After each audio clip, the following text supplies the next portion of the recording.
Hi అండి. ఈరోజైతే మనము మల్టీ విటమిన్స్ ఉన్న విత్తనాలన్నీ కలిపి చిక్కీ ఎలా చేయాలో చూద్దామండి. ఇదైతే గనక పిల్లలకి పౌష్టికమైన ఆహారము. చాలా బావుంటదండి. దీనికోసం అయితే నేను ఒక హాఫ్ కప్పు అవిసె గింజలు తీసుకున్నాను. ఒక హాఫ్ కప్పు సన్‌ఫ్లవర్ సీడ్సు, ఒక హాఫ్ కప్పు నువ్వులు, ఒక హాఫ్ కప్పు గుమ్మడి విత్తనాలండి. ఇగోండి ఇయన్నీ తీసుకున్నాను. ఈ 4 రకాలు తీసుకున్నాను విత్తనాలైతే. వీటికి ఇవన్నీ కలిపి ఒక కప్పున్నర నెయ్యి, దీనికి బెల్లము ఒక కప్పు నిండా అయితే సరిపోతుందండి. ఇగోండి కొన్ని ఒక గిన్నె పెట్టుకొని కొన్ని వాటర్ ఏసుకొని దానిలో మనము బెల్లాన్నయితే యాడ్ చేసుకుందాము.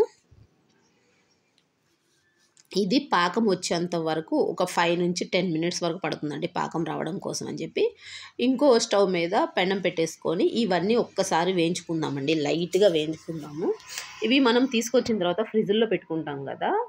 దానికోసం అని చెప్పి ఎక్కడన్నా కొంచెము తడి లాంటిది ఉంటదని చెప్పి మనం కొంచెం లైట్‌గా వేడి చేసుకుందాం అన్నీ కూడా. ఒకవేళ నిల్వ ఉండాలంటే కూడా ఇది వేడి చేసుకుంటేనే మనకి చిక్కీ అనేది నిల్వ ఉంటదండి. ఇగోండి దీనికోసం ఫస్ట్ అయితే గుమ్మడి విత్తనాలు వేసుకున్నాను. తర్వాత అయితే సన్‌ఫ్లవర్ సీడ్స్ వేసాను.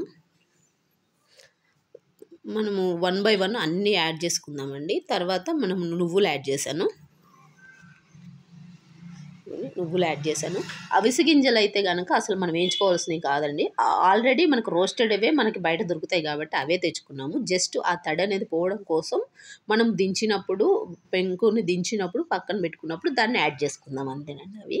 అవేమి వేయించుకోవాల్సిన అవసరం అయితే లేదు. ఇవన్నీ పక్కన పెట్టుకొని చల్లార్చుకోవాలండి. ఒక 5-10 మినిట్స్ అయితే టైం తీసుకుంటుంది. ఈలోపు మనము పాకం అనేది రెడీ చేసుకుందాము. ఇది మొత్తము అవ్వాలి. చల్లారాలండి ఇదంతా. పక్కన ఒక ప్లేట్ పెట్టుకొని మనము ఎప్పటికప్పుడు పాకం వస్తుందా లేదా అనేది ఒకసారి చెక్ చేసుకుంటూ ఉండాలండి. దీనికైతే కనుక కొంచెం గట్టి పాకం ఉండాలి. ఇది చిక్కీ కాబట్టి. ఇంకా రాలేదు ఇది పాకం అయితే. ఈలోపు ఇంకొక ప్లేట్ తీసుకొని దానికి నెయ్యి అప్లై చేసుకుందాము. ఈజీగా లేస్తదండి మనకు చిక్కీ అనేది.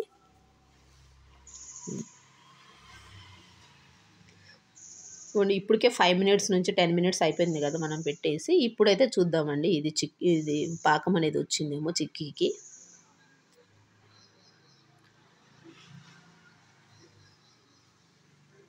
అదిగోండి ఒక 2-3 టైమ్స్ అయితే మనం చెక్ చేసుకోవాలండి దీని పాకాన్ని.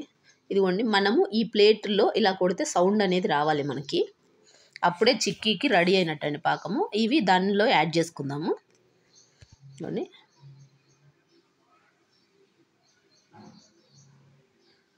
ప్లేట్ అయితే రెడీగా పెట్టుకున్నాం కదా, దానిలో వేసేసుకొని పల్చగా తీసేసుకోవాలండి వేరే స్పూన్ పెట్టుకొని.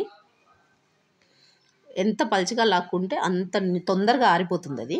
అంత నీట్‌గా కూడా వస్తుంది చిక్కీ అనేది. మరీ మందం లేకుండా పల్చగా లాక్కోవాలి.